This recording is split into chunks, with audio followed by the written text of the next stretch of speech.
John Maynard Keynes, the father of the branch of economics that utterly dominates our lives, had this to say about inflation. Lenin was certainly right. There is no more positive or subtle or surer means of destroying the existing basis of society than to debauch the currency. By a continuing process of inflation, governments can confiscate, secretly and unobserved, an important part of the wealth of the citizens. By now, we are nearly 200 years into this chart, and we find that the cost of living is roughly the same as it was in 1665. But then a war came along, the Civil War this time, and it was a doozy.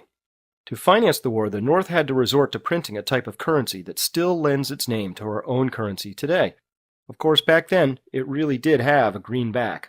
Again, we see a rapid rise of inflation as a direct consequence of war, and again, a return to baseline after the crisis is over. We are now 250 years into this story, and the cost of living is still roughly the same as it was at the start. I invite you to think about that for a minute. But then another war came along, and this one was even bigger than any before, and again it was a highly inflationary event.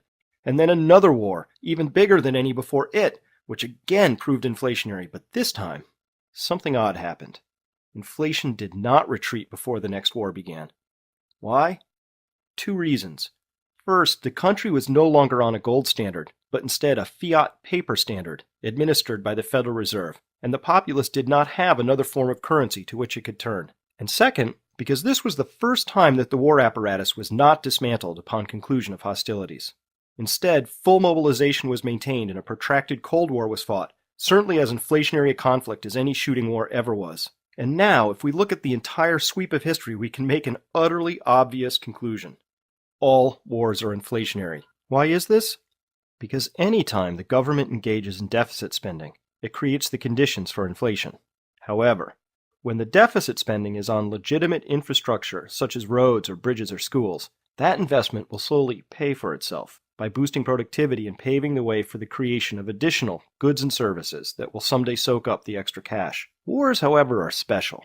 Vast quantities of money are spent on things that are meant to be blown up. The money stays at home while the goods get sent off to be blown up. When a bomb blows up, there's no residual benefit to the domestic economy later on. This means war spending is the most inflationary of all spending. It's a double whammy. The money stays behind working its evil magic, while the goods it produced are destroyed. Heck, even if the goods aren't blown up, there's practically zero residual economic benefit to such specialized hardware, as amazing as that technology may be. For some reason, the most recent pair of wars have been presented by the U.S. mainstream press as being relatively pain-free for the average citizen, despite overwhelming historical odds to the contrary.